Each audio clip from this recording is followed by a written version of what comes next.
അപ്പം ഗൈസ് എന്തൊക്കെയുണ്ട് വിശേഷം? രാവിലെ തന്നെ ഈ എണ്ണാച്ചി ലുക്കായിട്ട് വന്നേക്കാൻ എന്തിനാ അറിയോ? ഞാൻ വീണ് കൈയിൻ്റെ വിരലിൻ്റെ പാടയ്ക്ക് പൊട്ടുണ്ടായി. ഇങ്ങനെയൊക്കെ ഒരു മാലയൊക്കെ ഉണ്ടായിരുന്നു. അപ്പം മാലയൊക്കെ ഒഴിവാക്കി ഒരാഴ്ച 10 ദിവസമൊക്കെ കഴിഞ്ഞു. ഇപ്പം ഇവിടെയുള്ള ഒരു കമ്പിയൊക്കെ എടുത്ത് ഒഴിവാക്കി ഇങ്ങനെ ജസ്റ്റ് ചെറിയൊരു കെട്ട് കെട്ടിയിരിക്കുന്നത്. അപ്പം നമുക്കിപ്പോൾ ജോലിയൊന്നും ചെയ്യാൻ പറ്റത്തില്ല, പാട പൊട്ടിയായിരിക്കില്ല, റെസ്റ്റാണ്. നമ്മളെ ഇക്ക എന്ത് ചെയ്തു, എല്ലാം ഏറ്റെടുത്ത് എൻ്റെ വീട്ടിൽ നിന്ന് ഇങ്ങോട്ട് കൊണ്ടുവന്നു. ഞാൻ അല്ലാണ്ട് നിൽക്കാൻ പറ്റൂല, മനസ്സിലായില്ലേ? എന്നിട്ട് ഇന്നലെ രാവിലെ ഞങ്ങൾ ഇവിടെ എത്തി. ഇക്ക പറഞ്ഞു എൻ്റെ അടുത്ത് ഭക്ഷണമൊക്കെ ഉണ്ടാക്കാന്നൊക്കെ പറഞ്ഞ് ഞങ്ങൾ മീനൊക്കെ മേടിച്ച് വന്നു. ഇവിടെ എത്തി തടച്ചപ്പോഴേക്ക് ഈ കഴിഞ്ഞടി നമുക്ക് ചോറ് പുറത്തുനിന്ന് വാങ്ങിക്കുക എന്ന് പറഞ്ഞാൽ ബിരിയാണി വാങ്ങിച്ചു. ഇന്ന് രാവിലെ എൻ്റെ അടുത്ത് പറഞ്ഞു ഞങ്ങൾ ഇന്നലെ രാത്രി പുറത്തൊക്കെ പോയി ഫുഡ് കഴിച്ചു. രാത്രി വേണമല്ലോ, പുറത്ത് പോയി ഫുഡ് കഴിച്ച് വന്നു.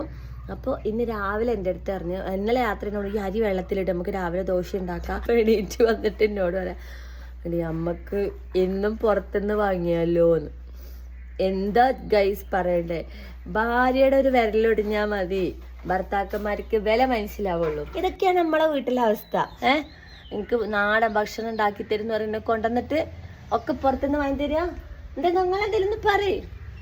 ഭക്ഷണം നമ്മൾ കരുതുന്ന മാതിരിയല്ല, ഉണ്ടാക്കണമെങ്കിൽ കുറച്ച് ബുദ്ധിമുട്ടാണ്. അപ്പൊ നിങ്ങള് ശരിക്കും ഭാര്യ എടുക്കുന്ന പണികൾക്ക് ഇപ്പൊ ഒരു വില മനസ്സിലായോ?